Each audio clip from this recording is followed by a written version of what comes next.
So we're on to the last batch of questions for the chapter and essentially for the course. This example here is similar to one that we did last time. I skipped this one last time because it was the same kind of question as another one, except it was in the metric system now and in the imperial system then. So we want to find out what the minimum diameter is for a steel wire, and it has to support 1100 kilograms. Now, this thing here about permanently deformed, just ignore that for a second. We'll get to that shortly. So I'm just going to start off by setting up some equations here. We're talking about supporting a load of 1100 kilograms. And the mention here of permanent deformation refers to stress. So let's just start talking about the stuff here. So permanent deformation occurs after the elastic limit.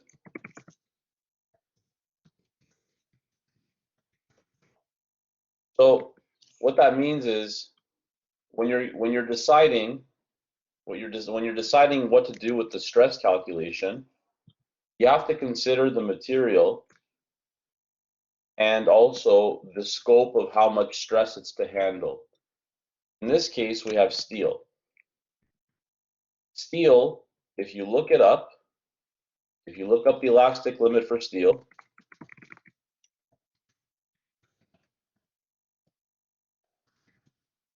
of 250 megapascals.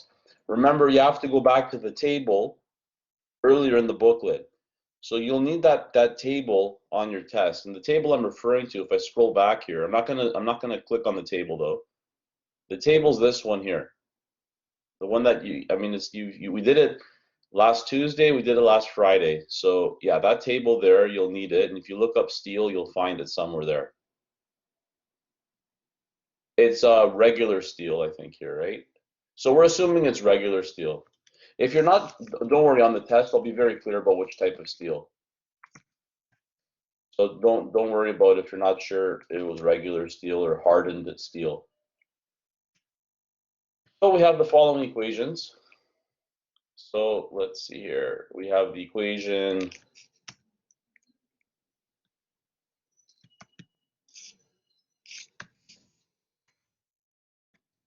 stress is equal to 250 megapascal.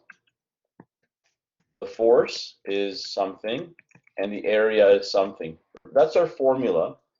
Because we're trying to find the diameter, that means that area is the variable that we're going to target, because the area is the quantity that we do not know. We do know what the force is. The force is going to be something in newtons. And if you go back here, see, remember these triangles that I had for you? Let's get those triangles zoomed in here. So we're in the metric system, so we want to have units of newtons, and that would result in an area that's millimeters squared. When I look at the question, I don't see newtons though. I see 1100 kilograms. So we need to convert kilograms to newtons by multiplying by 9.81 meters per second squared. Remember, when you have kilograms, you do that.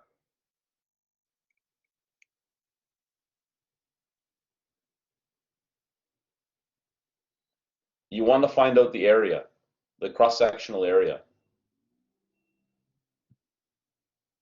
Denny, I'm not sure how the question is phrased there. In the triangle, the top like force. Yeah, you're trying to find. So the top symbol is what you're looking for. The bottom is the equation. So it'd be like if you want force, it'd be sigma times area. Right. In this case, Denny, we're trying to find the area. So how would that mean if you're trying to find area, it would be force over stress. Over stress. That's right. Yeah. So that's how it works. Okay. And if you wanted stress, it would be force over area. Over area. Yeah. I'll clarify that again. Thank you.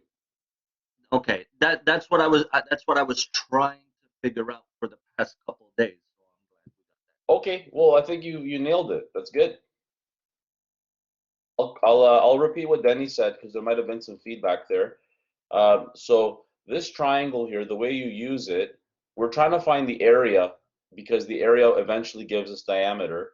The area, when you use this triangle, is going to be P over sigma because that's how the triangle tells you. It's a fraction. It's P over sigma.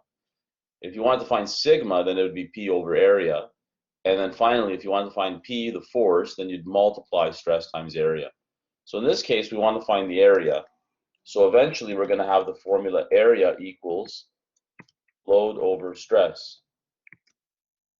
So back here, we multiply those together, and I did that earlier, and I got approximately 10,800. Okay, I'll just put 10,800, it's fine. Newtons. So now we're able to go here and calculate the area of the material. So the area will be 10,800 newtons divided by 250 megapascal, which is going to be approximately 43.2 millimeters squared. Now, I write down 43.2 millimeters squared here, but on my calculator, it has more digits, possibly. In this case, it's not going to have more digits, but in general, it could have more digits. Don't throw those digits away. Keep them on your calculator screen.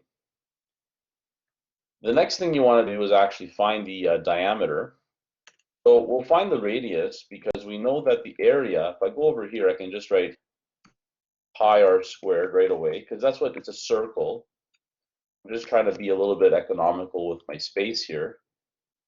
So now we know what that is. We know it's pi r squared. So you should be able to solve for r. We've done this calculation before. So for the sake of today, I'm going to just show you the equation for r in a more efficient way.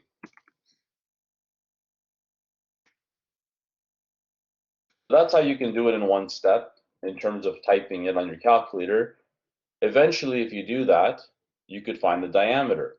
So what I'm going to do, instead of actually typing that, I'm going to immediately create a new formula for the diameter.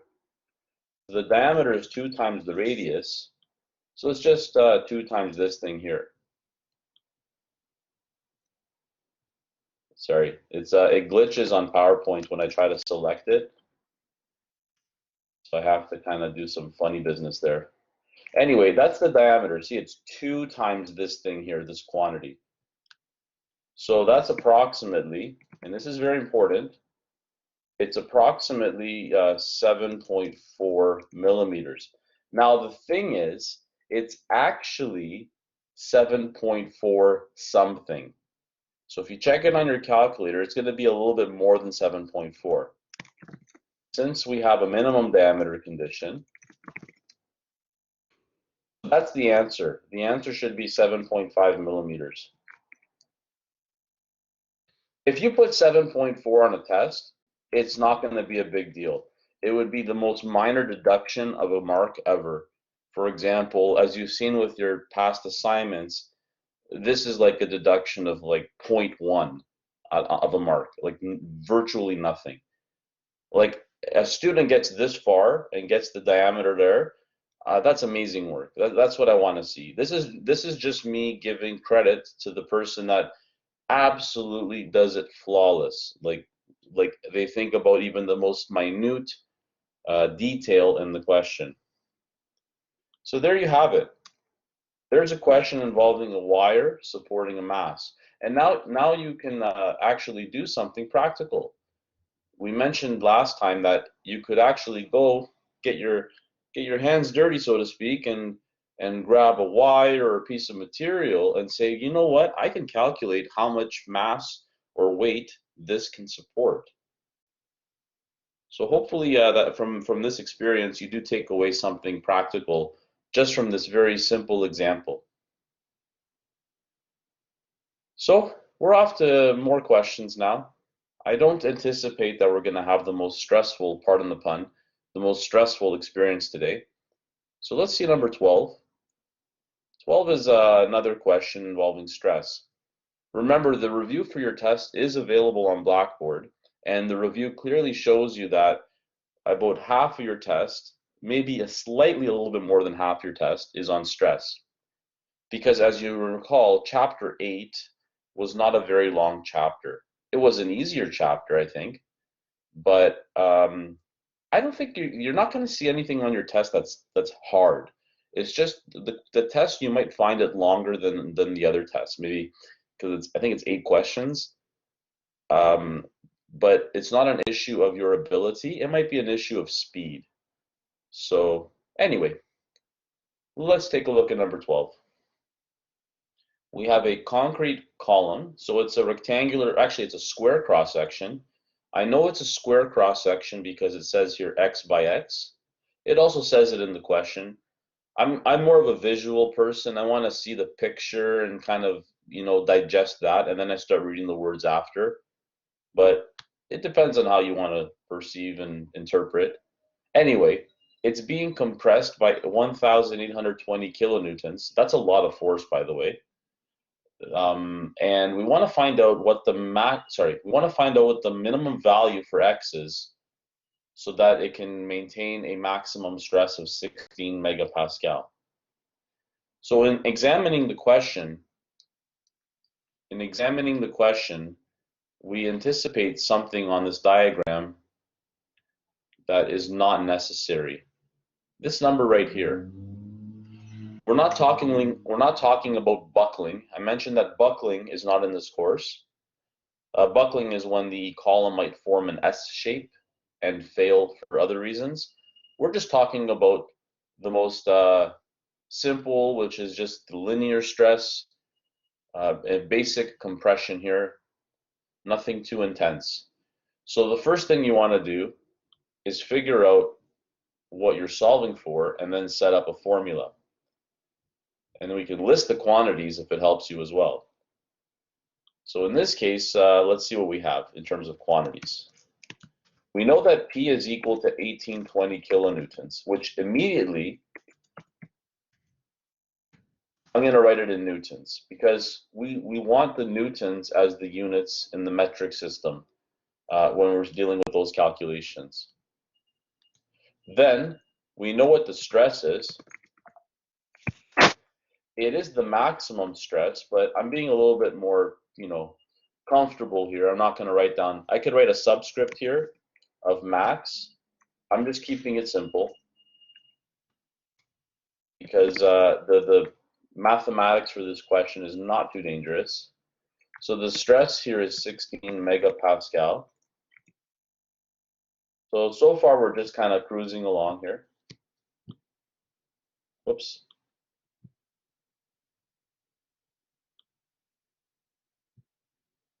Of course, it didn't highlight both of them.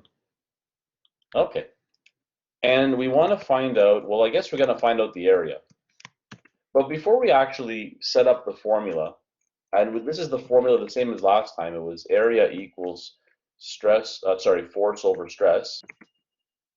But before we set up that formula, maybe it would be a wise thing to incorporate the dimensions of the cross-sectional area. So this cross-sectional area is a square, and the area of a square is the length times the width, but in this case it's x times x, or just x squared. By writing that down there, it actually just saves you a little bit of writing later, because now you can just write down here x squared equals E over sigma. So 1,820,000 over 16 megapascal. Most people that I've taught this to in the past, when I asked them in earlier semesters, said that this question was easier than the wire question, the cable question. But honestly, it's up to everybody's perception. I'm not going to say that you have to agree with me on that, or your past student, your predecessors. So there you go. You get 113,750. Take a square root there. So I'm not going to write the square root symbol. I'm just going to tell you the answer.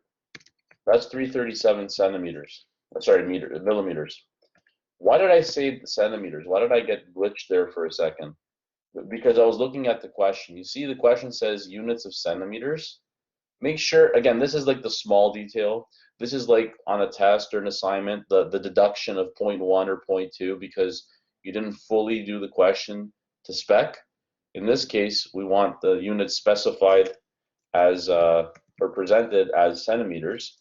So we just divide them by 10. And that represents the final answer.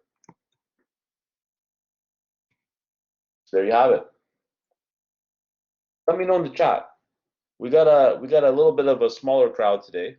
But let me know in the chat. What do you think, people? Did this question make sense? How did you feel about this question? And how did you feel about the cable? How are you feeling about the stuff so far today? Let me know in the chat. I got one easy. I think Denny sorted it out now because he was asking about the formula. Yeah, see, Amira's with the predecessors. Easier than the cable. Yeah. I think honestly, the difference probably is just the pi because everything else is the same almost. It's hilarious. And the idea of a minimum diameter. So definitely, I'm with Amira on this one. I do think this one's like the easier question. So,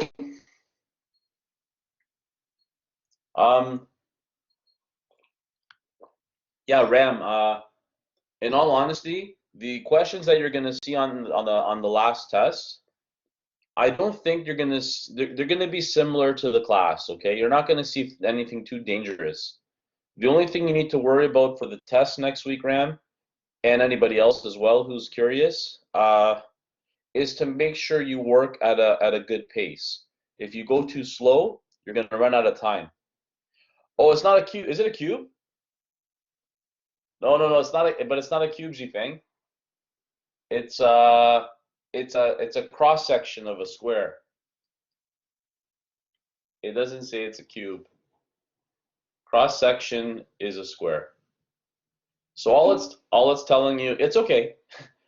When I first read the question, it's funny that you said that. No, it's funny you said that because I thought the same thing when I first read this question. So we think alike. Yeah, 337 is the square root of that thing. Let me write that down. Just a second, guys.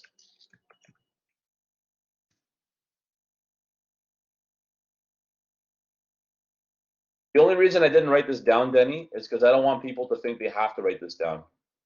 I'm just trying to write down kind of an efficient thing there, but yeah, if it helps you clarify, my friend, absolutely. There you go. I think we're good to go on to the next question. Like I said, I don't think you're going to find this class particularly too dangerous. So we're going to do a box beam.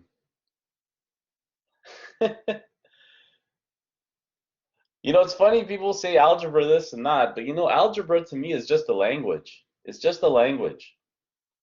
So I find that when you are able to interpret more than one language, I find there's a correlation there with algebra skill. That's not scientific.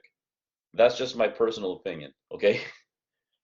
Because I do believe that algebra kind of taps into the part of the brain of the language part of your brain. Anyway, let's not get into neuroscience and any other weird stuff that I don't really have expertise on. It's okay, I barely speak math. Okay, so anyway, we're trying to find out what let's see here, find the stress. We're trying to find the stress in this situation. So I'm going to just write down some math here. So we know that the force is 40 kilonewtons, which is 40,000 newtons. We know that the area is given. I'm not going to put that, I'm going to put dots because we know that it is. I'm just going to put dots there for a second. And then the question is, what is the stress? So the formula for stress, this is the easy formula because it's like the most orthodox of the formulas. It's stress is force over area. I'm just kind of setting it up for the victory here.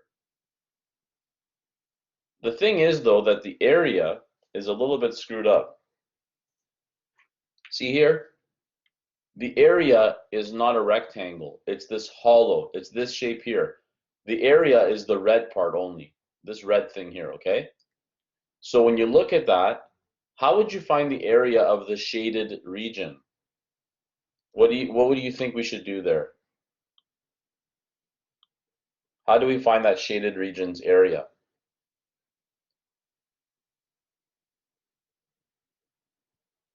Anybody? Maha, you are very correct, actually.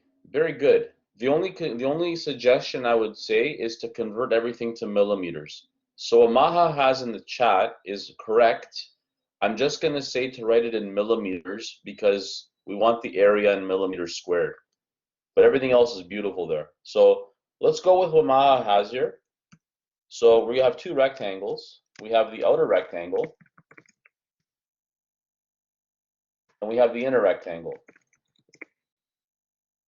The outer rectangle is, based on Maha's comment there, which is perfect, by the way, it's 6.8 centimeters by 4.8 centimeters. Now, I know there's going to be people asking in the chat here, or not, maybe they're too shy to ask, possibly, why is it 8? Well, take a look here. The thickness of the wall is 0.4 centimeters.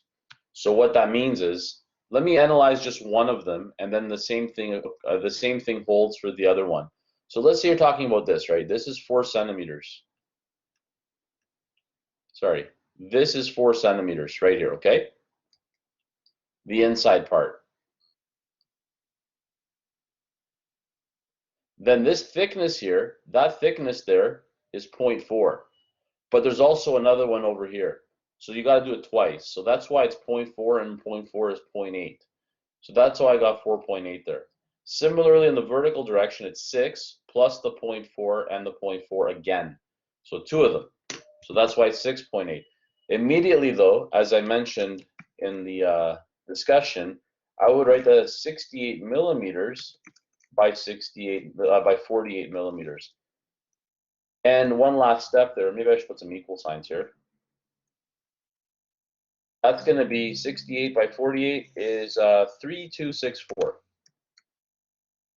I was trying to do that in my head, but maybe it's too early in the morning for any intense mental math there. That's the outer rectangle. We can do the same process for the inner rectangle. The inner rectangle is easy because it's just given right from the picture. So I'm going to put a happy face here because that's super easy. So that's just going to be 6 by 4. But we need to convert to millimeters, so that's 60 by 40 in terms of millimeters. And 6 times 4 is easy, 24, so we have 2400 millimeters squared. So the majority of the work in this question really comes down to the geometry of the problem. Now the area is going to be the difference in those two areas. So the outer area, 3264 millimeters squared, minus 2400 millimeters squared. And hopefully we get something nice there. I got 864 millimeters squared. Now, I'm confident with the numbers because I did these earlier and I double checked them twice. So there you go. So now we're going to go here and find the stress. So the stress in this case is going to be the force divided by the area. I'll work vertically. That's going to be 40,000 divided by 864 millimeters squared. Oops.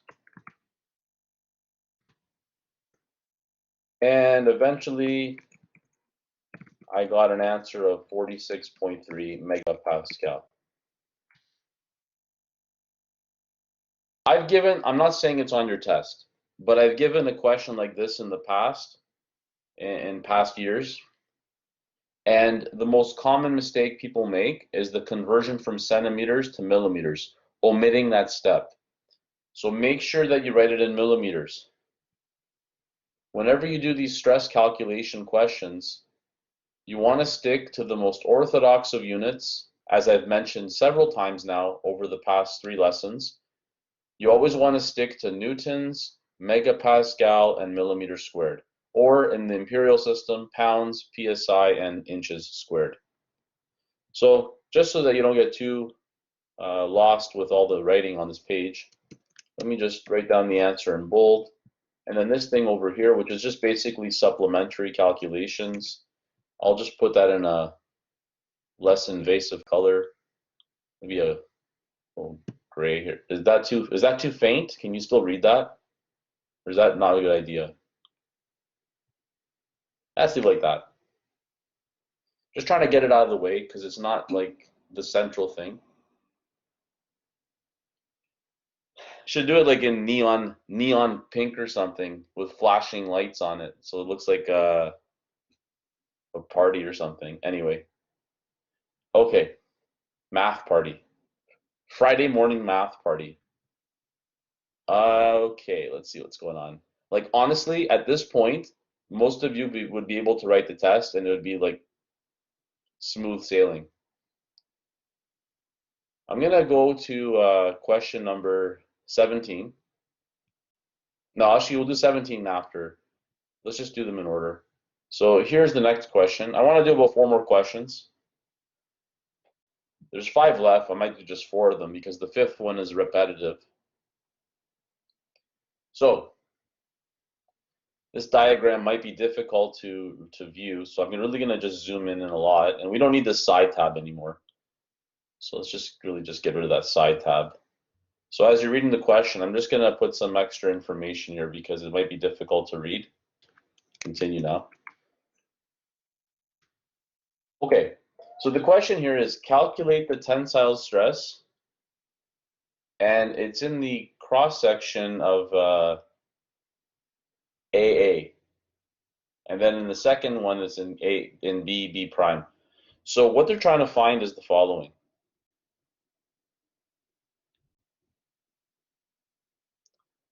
Let's do that here. This is part A. In part A, they want the stress through this region. And in part B, they want the stress through this region. And you see that the B region is narrower. So where do you think there's going to be more stress? Do you think the narrower region or the wider region? Like we call this the neck, right? Yeah, B.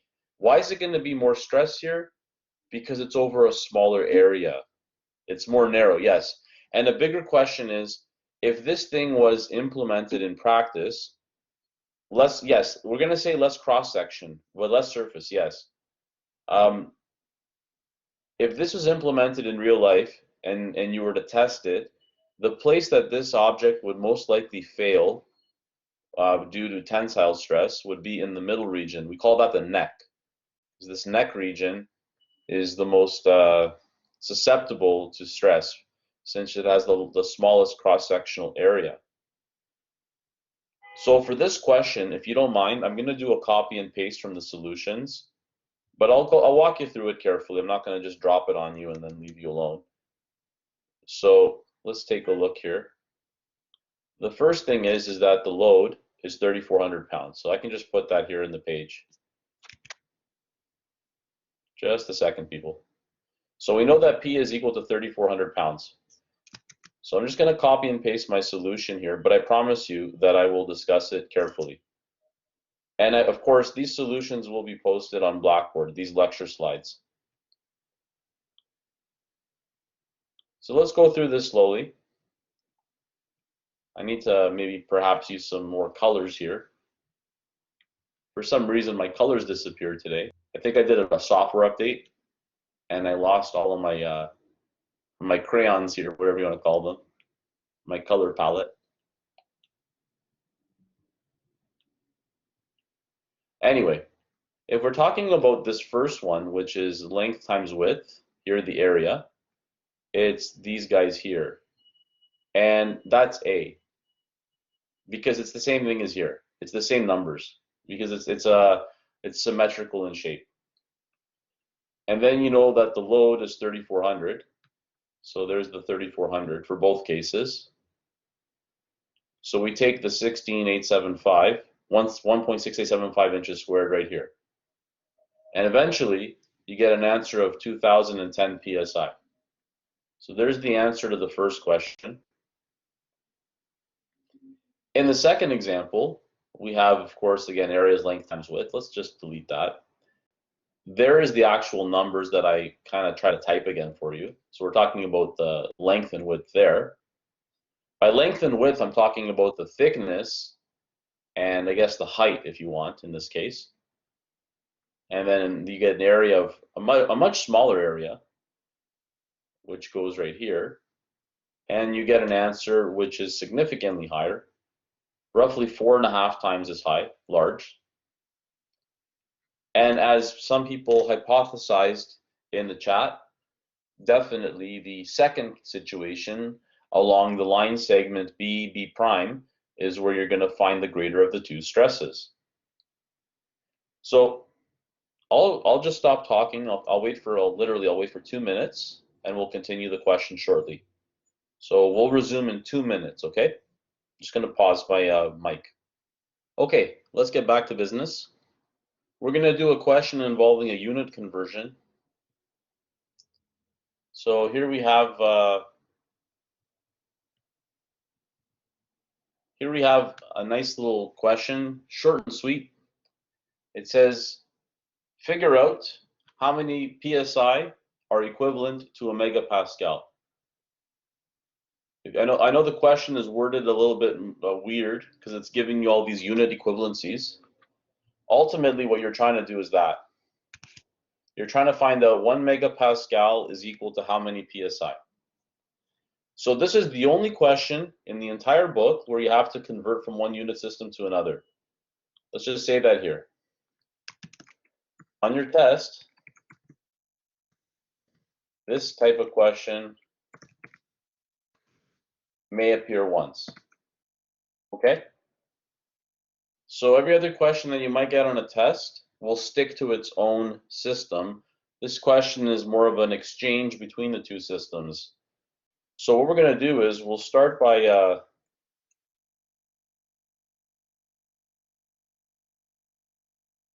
writing down 1 megapascal. 1 megapascal, based on the triangle I mentioned earlier, is literally 1 Newton over 1 millimeter squared. That's by definition what a megapascal is. Then we need to convert that to psi. If you recall, psi literally stands for pounds per square inch. So we need to use that in our process. So what I need to do is convert the newtons here into pounds. And we need to convert the millimeters into inches. So we'll do that by doing a multiplication or a conversion factor. So we know that 1 pound is the same as 4.45 newtons. Where am I getting this fraction from? I'm getting it from the statement here on the right, which says that on the left here, 1 pound is worth 4.45 newtons. So this is like multiplying by a fraction, which is 1, because the top and the bottom are virtually the same, at least to 3 significant digits. The next thing you want to do is convert the millimeters squared into inches squared. Before I do that I'll do the conversion first, and then I'll show you a couple things at the end. So we know that 1 inch here on the left is worth 25.4 millimeters. So I can go here, 25.4 millimeters per 1 inch. If you recall, we had this issue in an earlier part of the semester because these don't cancel. The millimeters squared here do not cancel with just millimeters. This has to be squared. So what I'm going to do is I'm going to wrap it in brackets and square it. Like that. And that's how you can do the conversion, which eventually will become 145 psi. So 145 pounds per square inch And the thing I wanted to do, which I waited because it was gonna tab over a little bit here, is show you how the units cancel. See, the Newton here cancels with this Newton, and then you're left with pounds. There's your pounds. And then one more pen is needed. Let's use a little purple here, or a little blue, whatever. Doesn't matter. And then here, the millimeters squared is going to cancel with the millimeters and the squared. And then in your answer, you're going to have inches squared, which is what you have here. So I'm just showing you, tracking the units through the question.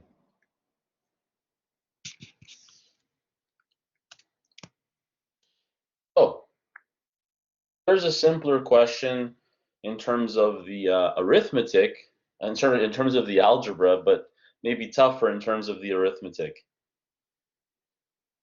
Like I said, on your test, expect to see expect to see a question of this caliber where you're doing unit conversions of some sort, or simplifying units, or something with units, something weird. But then the rest of the test will be a little bit more, routine questions that you've been seeing with me, with stress and with chapter 8 material.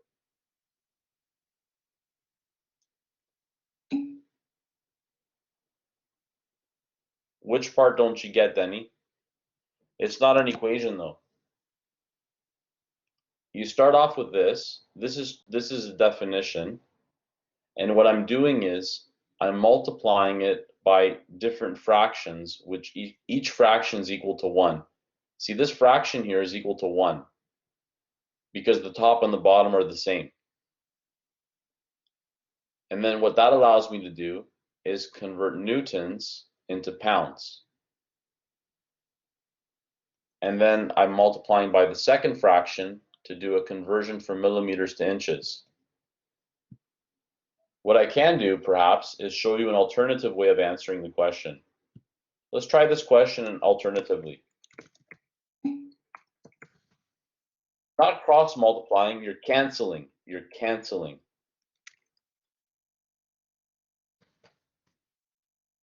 Let's do this question a different way. 1 Newton. I know the issue here is that you didn't have me teaching you unit conversions, which is a little frustrating because I do a lot of this stuff when I teach. So 1 Newton is the same as 1 over, yes, and 1 millimeter squared is 1 over, so that's an alternative way of doing the question. Sorry, I meant to put inches, not here. So this is an alternative way of doing it. Some people might like this better. I'm not really a fan of either way. I don't mind either way. They're both good for me. But I'll put that here anyway in case some people prefer it. What I'm doing here is a direct substitution, where I'm saying that 1 Newton is literally 1 out of 4.45 pounds. And then 1 millimeter is 1 over 25.4 inches, but I have to square it because it's an area, it's inches squared. So I amplify that conversion by squaring it. And then it's a matter of dividing the two numbers. This step here, you don't have to write that part. You could just do this division here. I know it's a fraction in a fraction. And eventually, when you process all of that, you will still get 145 psi. Perhaps I should write that as pounds per square inch with the real units there. Okay. Let's take a break for 10 minutes, and we'll come back and we'll do 2 more examples, I think. Yeah, we'll do 2 more examples, then we'll probably call it a day. So I'll leave that on the screen, and we'll resume class at 11 o'clock. In this next question, you see that we have another plate type question, and we're trying to figure out what is the minimum allowable thickness so that the stress in this object does not exceed 60 megapascal.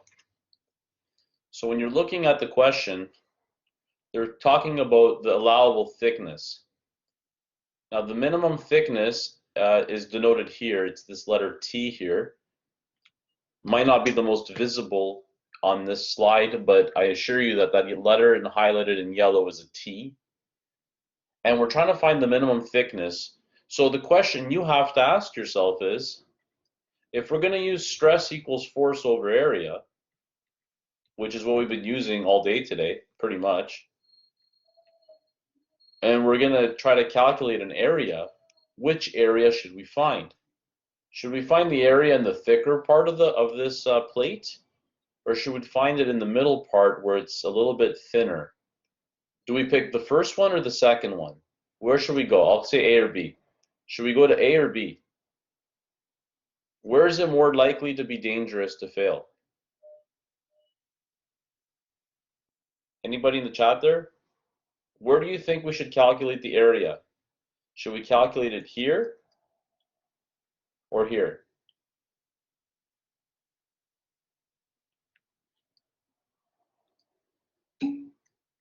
Yes, that's the right answer, Ram.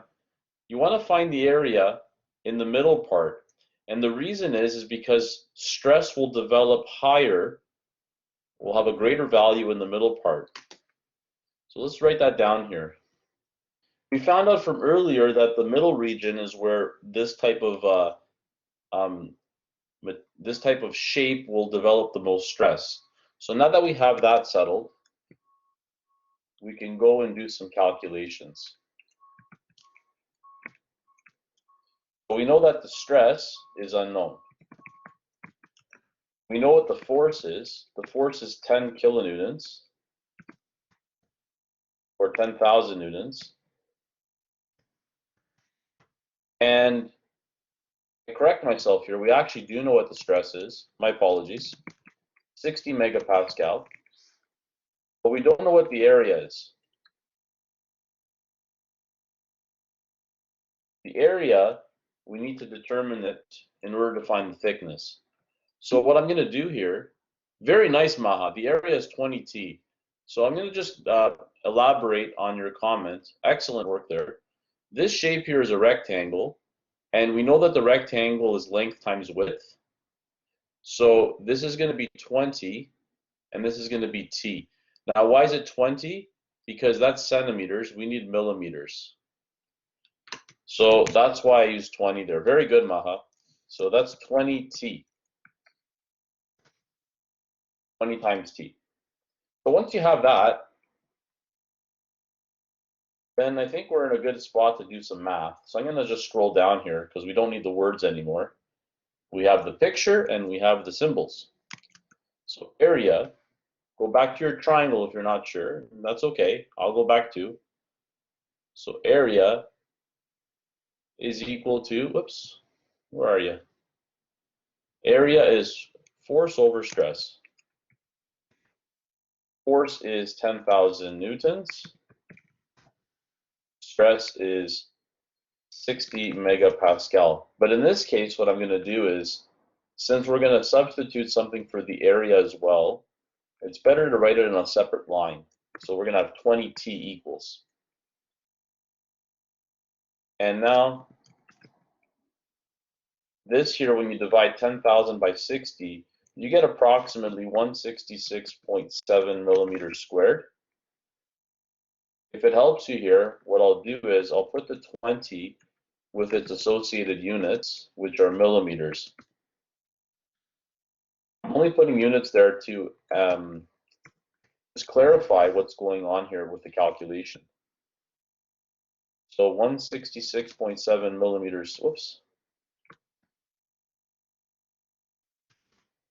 divided by 20 millimeters. If you divide millimeters squared by millimeters, you will get 8.33, approximately. We're not quite there yet. I'll explain why. Like, you're not 99% the way, okay, through the question. The question says here, minimum. See the word minimum? That's important. So because you want the minimum, you have to round up. Because we're going to the nearest tenth of a millimeter, so the minimum is going to be 8.4 millimeters.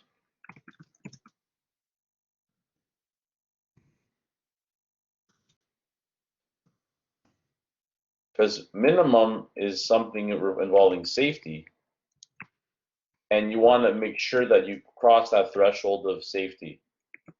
You don't want to be underneath. The answer 8.3 is no good. It's insufficient because it's less than 8.33. So you are forced to go to 8.4, which is the safer value. So that's the extent of the question. I'd like to do one more with you, but definitely this question has its own little tricks in it. So I'll just give you I'll give you a minute to take down any information you need. Okay, so we're back again. There are 3 questions left that are on the table to discuss. I chose 17 because 17 involves a brass bushing, and this time instead of having a rectangular cross-section, it's a circular cross-section, specifically a circular ring. If you go to the next questions which are left, which are 19 and 20, 20 is also a similar type of question involving a bushing, something as what you saw with a hollow cylinder. And question 19 you can find in the notes somewhere. I think 19 is actually answered in the booklet, literally, in the notes, so we're not going to do 19 either. So for that reason, we'll skip 19 and 20, and we'll do 17. For the sake of completeness, though, I will give you a solution to question 20. So question 20, why don't I just do that right now? I'll give you a solution to 20 just so that you have it. So let's go back here and take a look at 17.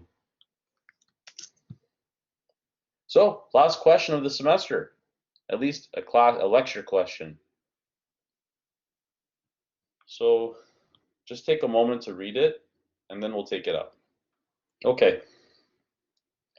So the first thing I did here was I just gave some notation in terms of the cross-section of this cylinder, this hollow cylinder. So I'm going to use this notation in the notes as well. So this shape here, I've written it from above, and it's a hollow circle. So what you want to do is find a formula for that area because it'll come in handy later. So what I'm going to do first is just strictly geometry, because the geometry part is going to be a distraction later. Let's create a formula for the area of this shape. Let's start off with that step, okay? So the area of this shape is pi r squared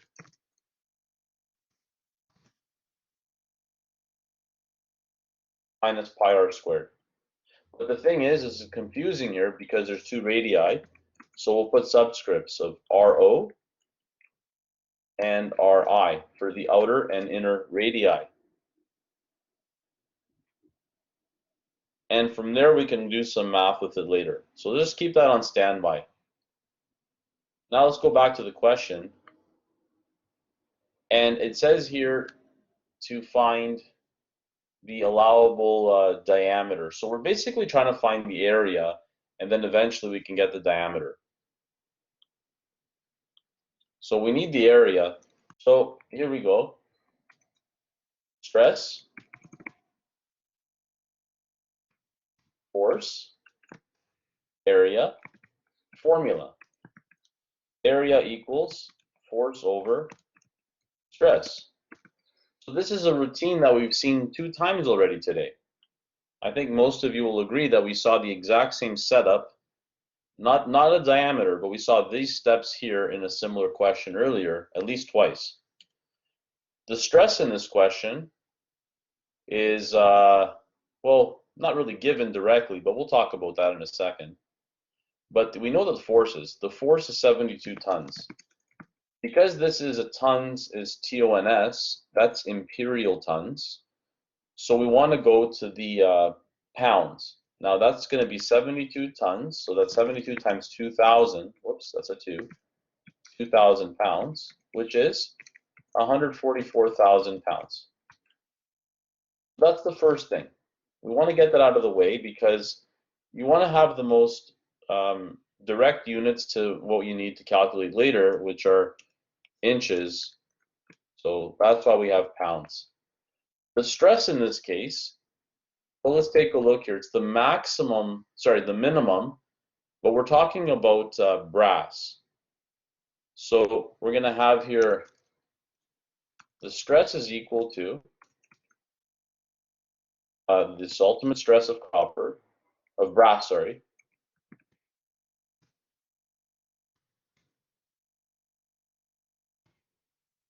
and the factor of safety, which in this case, the factor of safety is 8. So if you go back into the notes, you can find 60,000 PSI somewhere in that table. That's from the table, okay?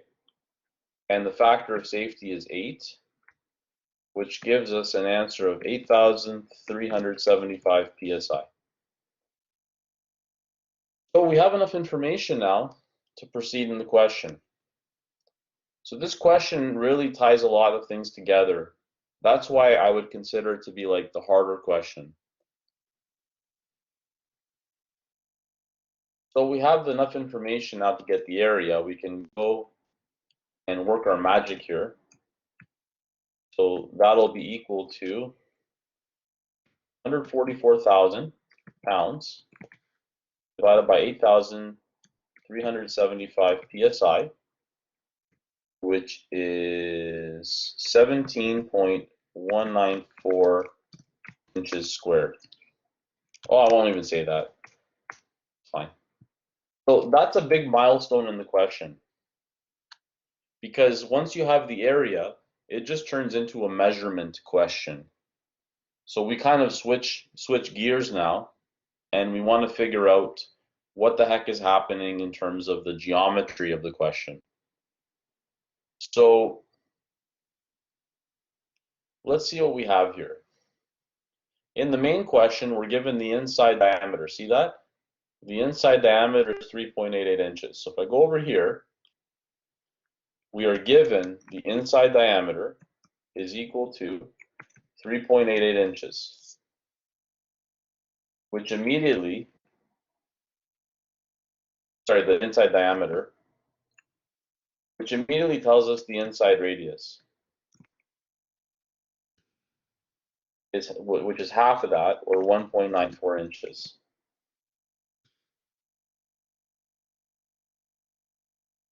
So we can use this equation here, or these equations here, together with the area of that shape. And here's our last part of the question. So we'll take the area there and replace the area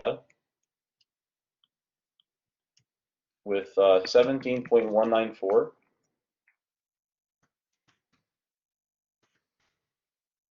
inches squared. I'm not going to write the units here. And that equals pi r outer squared minus pi r inner squared, which is 1.94 squared. So there you have it. Take that information and now work it through slowly, and eventually you will get the outer radius. So this question is just a little bit more annoying, but we can get through it. So first step is to turn the 1.94 into a decimal when you multiply by pi and square it. So this number here is going to become 11.824. And then you'll have here 17.194 minus plus. Okay, so you have pi r squared for the outside radius is 29.018, which now you can just do, I'll do it in one step, this part. That's going to be 29.018 over pi. I did this little shuffle last time as well today, the earlier question, but we did this pattern again on Tuesday, I believe. So anyway, the outside radius eventually you're going to get 3.04, which finally tells you that the outside diameter is equal to 6.08.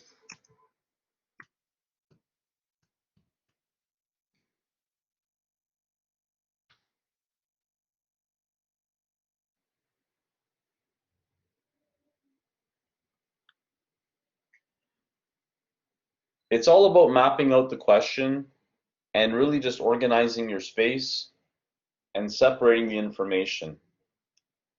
The information here in the blue, I'm going to highlight that in blue. All of this stuff here is about stuff involving stress, force, and area. The information here in, let's use red, that's geometry. That's measuring cross-section of a hollow cylinder. And then the stuff here in black, which is really the central part of the solution, is just connecting the information that we found from the stress calculations to the geometry to eventually give us that outside diameter.